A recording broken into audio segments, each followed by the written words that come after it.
Vous est-il déjà arrivé de vous sentir seul dans votre cheminement avec Dieu? Nous abordons justement ce sujet aujourd'hui. Dans ces moments-là, on a besoin d'encouragement.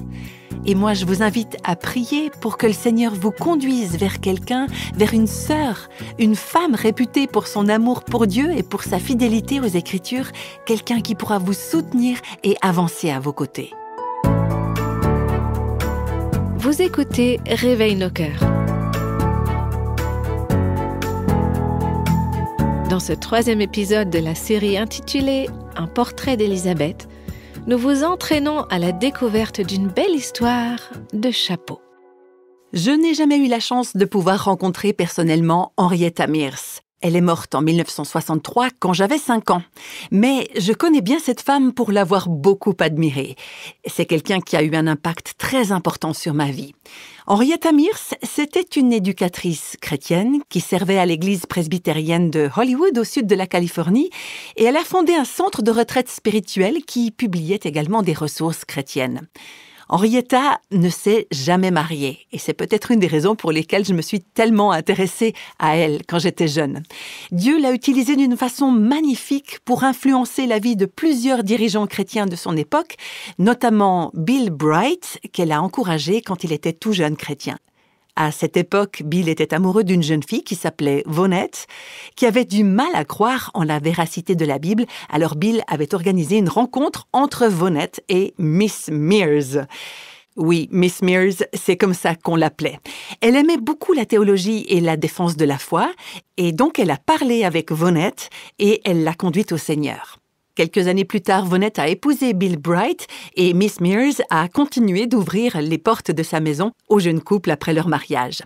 Elle habitait près du campus de l'Université de Californie à Los Angeles et c'est aussi chez elle qu'a démarré le ministère Campus Crusade for Christ, autrement dit Campus pour Christ en français, au sud de la Californie.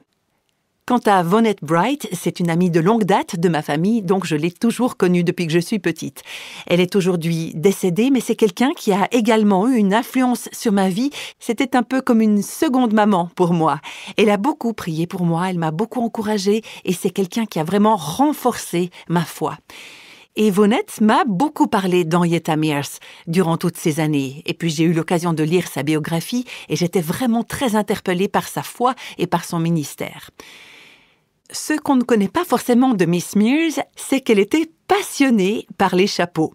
Elle en avait toute une collection, dont la plupart étaient vraiment de grands chapeaux hauts en couleur. Et quand elle est décédée, c'est Vonette Bright qui a récupéré tous les chapeaux. Et moi, j'ai souvent dormi dans la chambre d'amis chez les Bright et c'est là que Vonette avait accroché au mur tous les chapeaux de Miss Mears comme décoration. Donc, je les connaissais bien, ces chapeaux. Et lorsque Vonette Bright est décédée, c'était peu de temps après mon mariage avec Robert, sa famille, qui connaissait mon attachement pour ces deux femmes, Miss Mears et Vonette, m'a fait cadeau d'un des chapeaux de Miss Mears. Et ce chapeau, il a une grande signification pour moi. Il représente quelque part deux femmes qui m'ont apporté tellement de choses dans ma vie. C'est comme le symbole de la collaboration entre les générations. Quand on peut être source d'inspiration et d'encouragement les unes pour les autres, même si on ne porte pas de chapeau. C'est un excellent moyen pour moi de m'en souvenir. Aujourd'hui, on va donc se pencher sur ce type de relation intergénérationnelle et ce que ça peut apporter. Donc, je vous invite à prendre l'Évangile de Luc au 1er chapitre, verset 39. Dans l'épisode précédent, on a parlé de l'ange qui était venu voir Marie, cette jeune fille qui n'avait encore jamais été avec un homme. Elle était fiancée, elle allait se marier, et l'ange lui dit « Tu vas donner naissance à un fils qui sera appelé Fils du Très-Haut ». Pour Marie, c'est un moment unique et merveilleux. D'ailleurs, elle répond à l'ange « Je suis la servante du Seigneur, que ta parole s'accomplisse pour moi ». C'est ce qu'on peut lire au verset 38. Et au verset suivant, verset 39, on lit « À la même époque, Marie s'empressa de se rendre dans une ville de la région montagneuse de Juda. Elle entra dans la maison de Zacharie et salua Élisabeth. » On ne sait pas exactement de quelle ville il s'agit. Certains commentateurs pensent qu'il s'agit de Hébron, une ville où il y avait beaucoup de Lévites, qui était située à environ 30 km de Jérusalem. Mais elle est éloignée de 120 à 160 km de Nazareth, la ville d'origine de Marie. Donc Marie s'est rendue là-bas, toute seule, ou en suivant une caravane. On ne sait pas exactement comment elle a fait le voyage. Tout ce qu'on sait, c'est qu'elle s'est rendue directement chez son amie et sa parente, Élisabeth. La Bible ne nous dit pas pourquoi Marie a décidé d'aller rendre visite à Élisabeth. Mais en méditant sur ce passage, il me semble que Marie devait savoir qu'Élisabeth était une femme en qui elle pouvait avoir confiance. Une femme qui comprendrait, qui s'intéresserait à ce que Marie était en train de vivre et qui croirait Dieu avec elle. Donc, Marie arrive chez Élisabeth, qui en était à son 6e mois de grossesse et qui n'était pas sortie de chez elle pendant 5 mois. Du moins, c'est ce qui nous est dit dans Luc chapitre 1. Marie, quant à elle, en est tout au début de sa grossesse. Et ces 2 femmes savent ce que personne d'autre n'a encore compris. Les ténèbres spirituelles qui ont envahi le monde vont bientôt être dissipées. Le jour va bientôt se lever. C'est l'aurore que le peuple de Dieu désire et attend depuis des siècles. À notre connaissance, Élisabeth ne s'attend pas à la visite de Marie. À cette époque, il n'y avait pas de téléphone portable, ni de réseaux sociaux, ni aucun autre moyen de se mettre en relation. Humainement parlant, on va dire que ce n'est pas forcément le moment idéal pour avoir une invitée chez elle pendant 3 mois, parce qu'Élisabeth en est dans le dernier trimestre de sa grossesse. Pourtant, Élisabeth accueille la jeune femme. Et elle accueille aussi le plan divin que Dieu est en train de déployer dans la vie de Marie. On va lire ensemble les versets 41 à 45 du premier chapitre de l'Évangile de Luc. Dès qu'Élisabeth entendit la salutation de Marie, son enfant remua brusquement en elle, et elle fut remplie du Saint-Esprit. Elle s'écria d'une voix forte « Tu es bénie parmi les femmes, et l'enfant que tu portes est béni. Comment m'est-il accordé que la mère de mon Seigneur vienne vers moi? En effet, dès que j'ai entendu ta salutation, l'enfant a tressailli de joie en moi. Heureuse celle qui a cru, parce que ce qui lui a été dit de la part du Seigneur s'accomplira. » Ici, on voit Dieu qui est en train de tisser ensemble les vies de ces 2 femmes qui sont pourtant tellement différentes. Elles viennent de 2 régions différentes du pays. Elles sont même issues de différentes cultures. L'une est jeune, l'autre assez âgée. Toutes les 2 sont miraculeusement tombées enceintes. L'une, qui était stérile depuis des années, en est maintenant dans son 6e mois. Et l'autre est une jeune femme vierge qui est fiancée à ce moment-là. Une femme qui a conservé sa pureté dans une ville, Nazareth, qui était pourtant connue pour son immoralité. Marie se retrouve enceinte par la vertu du Saint-Esprit. Ce sont 2 histoires, 2 vécus différents, mais on retrouve énormément de similarités. Dans ce récit, Élisabeth démontre la beauté d'un grand cœur et d'une cordiale hospitalité. Et il n'y a aucun doute que pendant les mois qu'elles passent ensemble, Marie et Élisabeth se sont grandement encouragées l'une et l'autre. J'imagine bien Marie avec l'énergie de la jeunesse, en train d'aider Élisabeth pour les tâches de la maison ou pour préparer la venue du bébé. Et je suis certaine aussi qu'Élisabeth ne manquait pas de conseiller et d'encourager sa jeune parente. Elles étaient toutes les 2 de fidèles adoratrices de Dieu et elles avaient dans leur cœur l'amour de sa parole. Et je suis persuadée aussi que Élisabeth appréciait beaucoup cette compagnie parce que, rappelez-vous que son mari, Zacharie, ne pouvait pas parler. Depuis 5 mois, Élisabeth était seule chez elle avec son mari qui ne pouvait pas dire un seul mot. Ça devait pas être facile, n'est-ce pas? Malgré leur grande différence d'âge, ces 2 femmes ont connu une grande communion et une solide amitié. Elles se sont mutuellement encouragées. Toutes les 2 se trouvaient dans une situation inédite. Et autour d'elles, rares étaient les personnes qui pouvaient comprendre ce qui se passait dans leur vie, qui pouvaient saisir les grâces et les bénédictions divines dont elles faisaient l'objet. Dieu leur avait envoyé un message. La suite de leur vie à chacune n'allait pas être facile, ni celle de leur fils qui tous les 2 allaient mourir jeunes. Et là, au cœur de ce récit, on voit cet épisode tellement spécial, plein de tendresse, d'intimité, cette rencontre entre les 2 femmes, l'une enceinte de celui qui allait devenir Jean-Baptiste et l'autre qui porte en elle le Christ, le Messie. Dieu les conduit l'une vers l'autre pour qu'elles puissent se fortifier et s'encourager mutuellement dans ces moments tellement particuliers de leur vie. J'imagine que tout comme moi, il y a des jours où vous vous sentez seul dans votre marche avec Dieu. Il n'y a personne autour de vous qui peut comprendre ce que Dieu vous met à cœur, ce qu'il fait dans votre vie, ce qu'il vous confie comme fardeau, ce qu'il porte à votre attention. Et vous vous demandez peut-être, mais est-ce que je suis folle? Est-ce qu'il y a quelqu'un qui peut comprendre ce que je suis en train de vivre? et vous vous sentez bien seul dans l'appel que Dieu vous a adressé. Dans ces moments-là, on a besoin d'encouragement. Et moi, je vous invite à prier pour que le Seigneur vous conduise vers quelqu'un, vers une sœur, une femme réputée pour son amour pour Dieu et pour sa fidélité aux Écritures, quelqu'un qui pourra vous soutenir et avancer à vos côtés. Et n'imaginez surtout pas que cette personne doit forcément être de la même génération ou du même âge que vous. C'est tellement beau de voir Dieu rapprocher Marie, cette jeune adolescente, et Élisabeth, cette femme âgée, pendant les 3 mois qu'elles vont passer ensemble. C'est magnifique. Alors, laissez Dieu utiliser les personnes qu'il souhaite dans votre vie pour vous encourager dans les moments délicats. Et que vous soyez vous aussi un encouragement pour ces autres personnes. On va revenir à ce texte de l'Évangile de Luc, 1er chapitre, versets 41 à 45. J'aimerais reprendre chaque phrase, l'une après l'autre, et voir avec vous comment on peut mettre ces principes en application dans notre vie et dans nos relations avec les autres. Verset 41. Dès qu'Élisabeth entendit la salutation de Marie, son enfant remua brusquement en elle. Vous qui m'écoutez et qui avez porté un bébé dans votre ventre, vous avez connu cette sensation. Ce tressaillement, ce premier mouvement du fœtus que la maman ressent.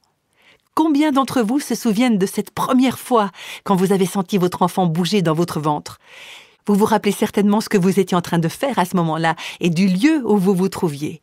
Pendant la grossesse, ça se passe normalement entre la 16e et la 25e semaine.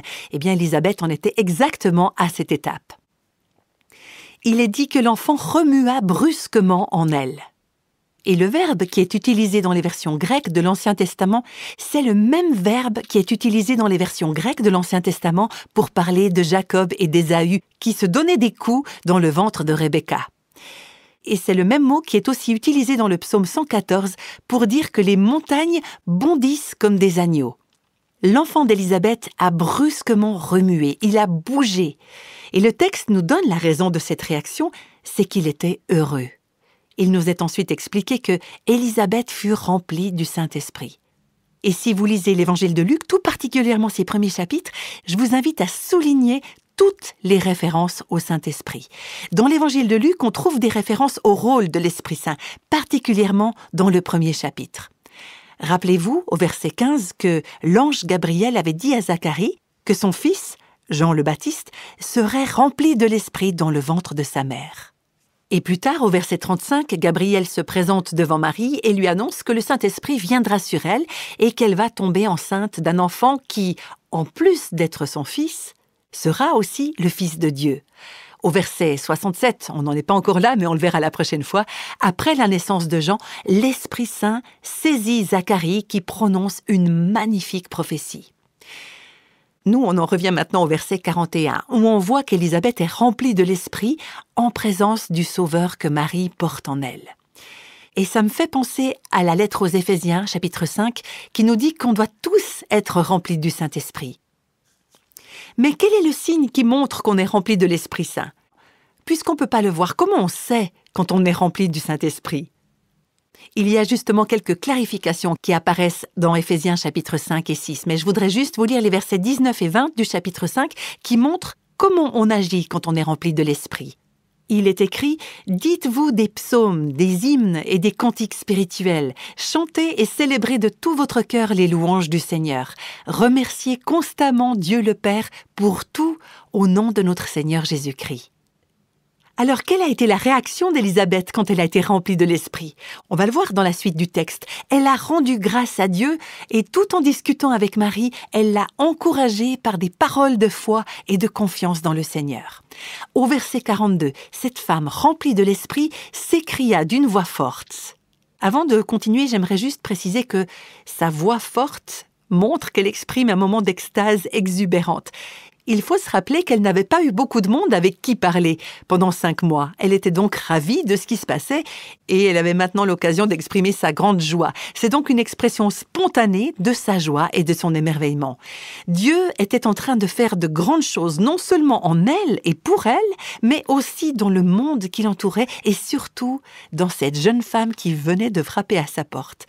Élisabeth n'est pas du tout gênée d'exprimer les merveilles de Dieu, et c'est ce qui se passe quand on est rempli du Saint-Esprit. On est très démonstratif, on est passionné par ce que Dieu est en train d'accomplir. Bien sûr, ça ne veut pas dire qu'on est obligé de crier ou de parler d'une voix forte pour exprimer notre joie. Quelquefois d'ailleurs, c'est plus approprié de parler doucement et gentiment. Mais ici, on voit clairement que le cœur d'Élisabeth déborde de joie pour qu'elle s'exprime ainsi à voix haute. Et qu'est-ce qu'elle dit? Eh bien, on continue. Elle s'écria d'une voix forte, « Tu es bénie parmi les femmes, et l'enfant que tu portes est béni. » Le mot « béni », ça signifie dire du bien de quelqu'un. C'est l'expression d'une bénédiction, de souhaiter du bien à quelqu'un. C'est Élisabeth, la plus âgée, qui aurait dû recevoir les honneurs. Mais on voit ici que c'est elle qui montre son respect envers Marie, la plus jeune. Elle chante les louanges de cette jeune femme qui se présente à sa porte et elle bénit l'enfant que Marie porte en elle. Vous savez, en tant que femme, je peux imaginer qu'Élisabeth a pu se sentir jalouse de Marie, cette jeune femme qui fait l'objet d'un tel honneur. Parce qu'après tout, Élisabeth avait marché fidèlement avec Dieu depuis des décennies. Elle allait avoir un fils, d'accord, mais vous savez comment on est. Dieu nous dit quelque chose de spécial, mais nous, on voudrait toujours quelque chose d'autre ou quelque chose de plus, n'est-ce pas? On veut toujours plus, en fait. On n'en a jamais assez. Et notre tendance serait plutôt le mécontentement, n'est-ce pas?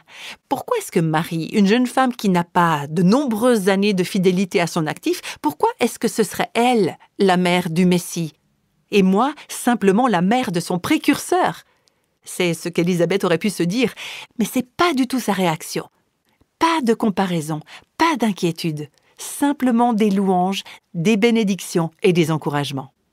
Le fils d'Élisabeth allait certes être remarquable, mais celui de Marie allait surpasser tous les autres. Il serait le fils du Tout-Puissant. Et Élisabeth se réjouit de ce que Dieu comble Marie de bénédictions. Elle célèbre la manière merveilleuse dont Dieu a décidé d'utiliser cette jeune femme. Je me souviens que quand on a commencé le ministère de Revive Our Hearts, il y a 20 ans, qui a donné naissance à Réveille nos cœurs, j'étais la petite dernière de l'équipe. J'étais au début de la quarantaine et je faisais équipe avec 3 autres femmes plus âgées que moi qui faisaient des émissions depuis longtemps déjà. Et quand on participait au rassemblement de grands médias religieux ou simplement quand on se retrouvait toutes les 4, j'étais toujours impressionnée de voir que ces 3 femmes très connues avaient du respect à mon égard, qu'elles m'encourageaient, qu'elles me motivaient et qu'elles priaient pour moi. Je me souviens tout spécialement d'une fois où il y avait une station de radio qui devait choisir entre programmer mon émission ou celle d'une de ces 3 femmes. Les responsables n'avaient pas assez de créneaux disponibles. Et cette femme est venue me voir en disant « Eh bien, s'ils doivent choisir, j'aimerais qu'ils diffusent ton émission à toi, parce que je suis émerveillée de tout ce que Dieu fait à travers toi. » Et moi, qui étais en admiration devant ces femmes à l'époque, je me souviens de l'immense cadeau que ça a été pour moi. Et c'est grâce à elles que j'ai appris à soutenir celles qui viennent après moi, parce qu'aujourd'hui, c'est moi la plus âgée de l'équipe, et il y a beaucoup de femmes talentueuses que Dieu utilise pour écrire des articles et des livres, pour tenir des blogs, pour être présentatrice ou pour servir Dieu de multiples façons. Comme ces 3 femmes et comme Élisabeth, je veux pouvoir encourager ces femmes plus jeunes que moi. Vous connaissez certainement ce passage biblique « Réjouissez-vous avec ceux qui se réjouissent ». On voit que c'est ce que fait Élisabeth, n'est-ce pas? Alors je ne sais pas si vous serez d'accord avec moi, mais je trouve que parfois c'est plus facile de pleurer avec ceux qui pleurent plutôt que de se réjouir avec ceux qui sont dans la joie. Mais là, justement, on voit que Élisabeth se réjouit avec Marie. Et ça nous oriente vers quelques applications pratiques pour notre vie. C'est pas l'objectif principal de ce texte, mais quand on voit Élisabeth bénir l'enfant que Marie porte en elle, ça nous rappelle que les enfants sont un don du Seigneur. Avant même qu'ils ne viennent au monde, les enfants sont une occasion de joie et de célébration. Et c'est l'une des raisons pour lesquelles j'aime beaucoup dire aux femmes enceintes, alors bien sûr, il faut faire attention de s'assurer que cette femme est effectivement bien enceinte avant de la féliciter pour l'enfant qu'elle va avoir, mais j'aime bien dire à ces femmes que Dieu vous bénisse, vous et l'enfant que vous portez. J'aime tellement bénir ces petits qui sont dans le ventre de leur maman. Je suis tellement reconnaissante pour ces mamans qui acceptent d'accueillir dans leur corps les enfants qui vont naître. Dieu n'accorde pas forcément ce cadeau à toutes les femmes qui l'aiment et qui le servent. Mais c'est vrai que être enceinte, c'est vraiment un cadeau du ciel. C'est pas seulement une bénédiction pour la maman qui est enceinte, mais c'est une bénédiction aussi pour toutes les personnes croyantes. parce que Christ est en eux. Et c'est pour ça qu'Élisabeth honore Marie en lui disant « Tu es la mère de mon Seigneur ». Elle bénit Marie pour le rôle qui lui a été accordé, être la mère du Christ. Voilà pourquoi j'aime tellement bénir les autres autour de moi. Christ est en vous. Voilà pourquoi je suis heureuse de vous voir, de vous rencontrer. Les chrétiens devraient être heureux de se rencontrer les uns les autres. On devrait se saluer chaleureusement, avec enthousiasme et grâce. Et on devrait se bénir les uns les autres, tout comme Élisabeth l'a fait pour Marie. Au verset 43, on voit qu'elle s'exclame « Comment m'est-il accordé que la mère de mon Seigneur vienne vers moi ?» Marie savait qu'Élisabeth était enceinte, parce que l'ange le lui avait dit, n'est-ce pas? Mais on ne sait pas si Élisabeth avait été informée de la grossesse de Marie, du fait qu'elle portait en elle le Fils de Dieu. Marie était au tout début de sa grossesse, donc probablement ça ne se voyait pas encore à ce moment-là. Alors comment Élisabeth a pu le savoir? On vient de le lire un peu plus tôt. Elle a été remplie de l'Esprit, n'est-ce pas? C'est Dieu qui le lui a probablement révélé. Et c'est pour ça qu'Élisabeth s'écrie « L'enfant que tu portes est béni ». Elle encourage Marie en lui répétant ce que l'ange lui a déjà révélé. C'est juste pour renforcer la foi de Marie. Et remarquez aussi ce détail, dans toute la Bible, Élisabeth est la première personne qui donne le titre de Seigneur à Jésus. Avant même que Jésus soit né, Élisabeth l'appelle « Mon Seigneur ». Seigneur, c'est le titre même de la divinité. Élisabeth est en train de dire « Le Fils que tu portes est Dieu ». Dieu, oui, Dieu qui est incarné. Et Élisabeth est juste émerveillée. Comment m'est-il accordé que la mère de mon Seigneur vienne vers moi? Elle ne se croyait pas digne d'un tel honneur. Elle était émerveillée à l'idée que Dieu venait la visiter chez elle. C'est comme une préfiguration du jour où Jean, son fils, allait dire en parlant de Jésus « Il faut que Jésus prenne de plus en plus de place et moi de moins en moins ». Et au verset 44, Élisabeth dit à Marie « En effet, dès que j'ai entendu ta salutation, l'enfant a tressailli de joie en moi. » Autrement dit, le bébé a ressenti une joie très vive, très profonde, presque de l'exultation. C'est comme si dans le ventre d'Élisabeth, Jean avait ressenti la présence de celui dont il allait être le précurseur. Je ne sais pas si les enfants peuvent avoir ce genre de perception quand ils sont dans le ventre de leur maman, mais dans ce cas-là, il est clair que l'Esprit Saint a aussi rempli ce bébé. C'est pas une déduction théologique, ce sont les Écritures qui nous le disent. Le bébé a tressailli d'allégresse. C'est pas étonnant quelque part.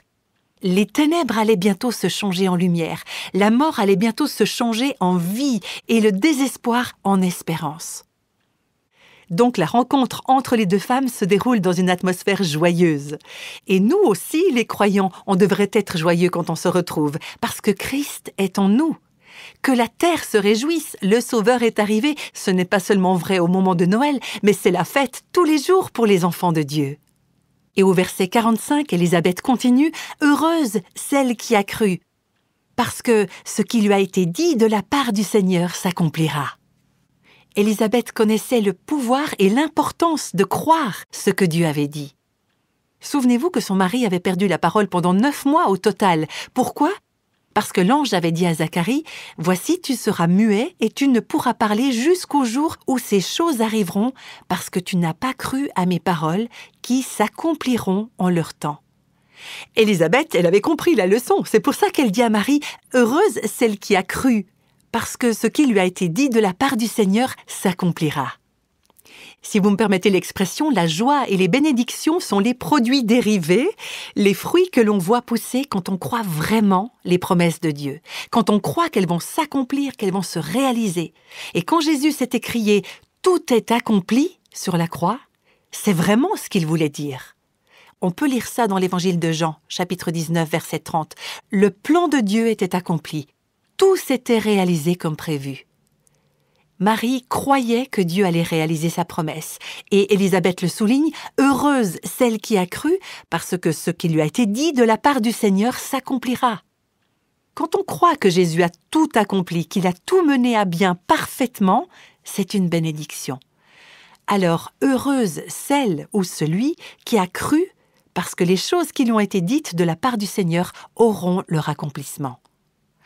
On peut dire qu'Élisabeth, c'est une femme qui met en pratique les principes du chapitre 2 de la lettre à Tite, c'est-à-dire instruire et encourager les femmes plus jeunes qu'elle dans l'amour, la foi et la pureté.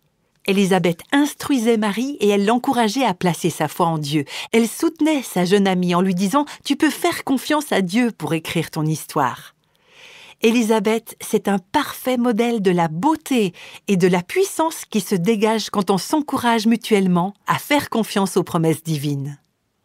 Vous savez, ce fameux grand chapeau dont je vous parlais au début, c'est un symbole de l'impact que des femmes comme Miss Mears ou Vonette Bright ou encore ma précieuse maman ont eu dans ma vie et comment elles m'ont transmis la foi en Dieu. Et la question que je me pose maintenant, c'est à qui je fais passer ce chapeau ? Qui sont les jeunes femmes que j'encourage dans leur foi, dans leur cheminement avec Dieu? Ces femmes que j'encourage à croire en Dieu, que je bénis quand elles font un pas de foi et quand elles apprennent à faire confiance à Dieu. Marie est allée chercher de l'aide auprès d'Élisabeth à un moment charnière de sa vie. Et Élisabeth était disponible pour apporter son aide. Elle a reçu la jeune femme chez elle et elles ont passé 3 mois ensemble. Alors, je vous pose la question à vous qui nous écoutez.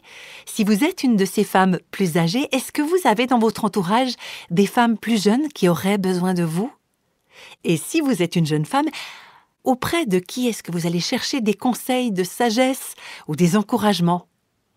C'est tellement riche et précieux quand, ensemble, en tant que sœurs en Christ, on peut grandir en amitié, en fraternité, et on peut s'encourager dans les voies et la connaissance du Seigneur. Alors oui, Dieu souhaite qu'on entretienne des liens fraternels avec d'autres femmes, quel que soit notre âge.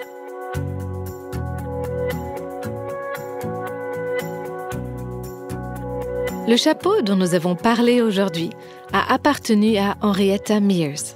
C'était une femme qui a passé sa vie à encourager les femmes de son entourage. Et si vous aimeriez voir une photo de ce chapeau, allez sur notre site réveilnoscoeurs.com et vous la trouverez dans la transcription de ce podcast. Est-ce que vous encouragez déjà d'autres femmes à se confier dans les promesses du Seigneur? Entre nous, est-ce que vous y croyez vous-même? Vous savez, quand je fais face à de grandes déceptions, moi aussi j'ai parfois du mal à garder confiance. Et puis, vous avez très certainement vos propres déceptions. La question est de savoir comment faire confiance au Seigneur quand nos désirs restent insatisfaits. Dans le prochain épisode, nous continuerons d'étudier la vie d'Élisabeth pour découvrir surtout comment elle a encouragé une jeune femme qui avait besoin de parler parce qu'elle venait juste de tomber enceinte. Et pour aujourd'hui, on va se dire au revoir en priant ensemble. Seigneur, merci pour le cadeau de l'amitié et de la fraternité. Pouvoir s'encourager les uns les autres, se fortifier dans la foi, dans ta vérité, c'est une des plus belles choses qui soient. Même si on ne comprend pas ce qui se passe, même si parfois on doute, ou si on a l'impression que personne ne comprend ce qu'on est en train de vivre, eh bien on peut s'encourager et dire qu'on peut faire confiance à Dieu pour écrire notre histoire. Alors merci pour ce magnifique modèle d'Élisabeth, cette femme âgée qui aide une femme plus jeune. Et avec les femmes qui, comme moi, font partie de cette tranche d'âge, nous te prions que tu puisses nous remplir de ta grâce et d'humilité pour que, comme Élisabeth, nous prenions soin des femmes plus jeunes que tu places sur notre route. Et que tu puisses nous montrer comment on peut se réjouir avec elles de tout ce que tu fais dans leur vie et comment on peut honorer Christ davantage encore et encore. Parce que c'est bien là l'objectif primordial. Et nous te prions au nom de Jésus. Amen.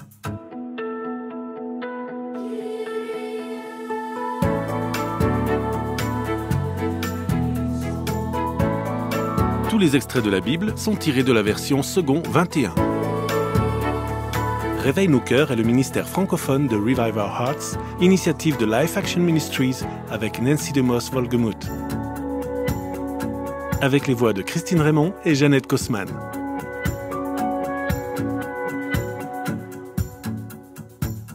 Quelle que soit la saison de votre vie, Réveille nos cœurs vous encourage à trouver la liberté, la plénitude et à porter du fruit en Christ.